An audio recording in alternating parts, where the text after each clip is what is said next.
Сәлеметсіздер ме, құрметті оқырмандар? Атамның ішетін жаман әдеті бар. Ащы суға сылқия тойып келген күні, мені құшақтап бетімнен, мойнымнан сүйіп жабысады.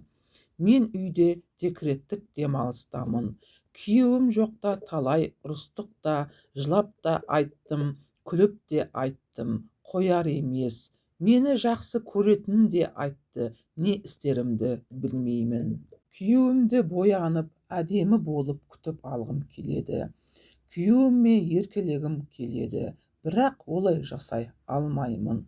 Жұбайым күндіз жұмыста, қайын атамнан бәрін күтуге болады.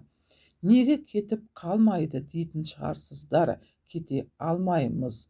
Күйеуім бұл оқиғалардан хабарсыз. Оның жүрегін ауыртқым келмейді. Әрі маған сенетінін не сенбейтінін білмеймін.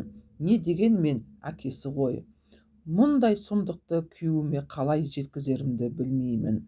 Оны жақсы көремін ғой, сондықтан жүрегін ауыртқым келмейді.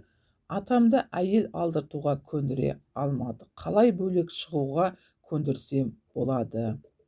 Құрметті көрермендер, пікірлеріңізді жазып кетіңіздер.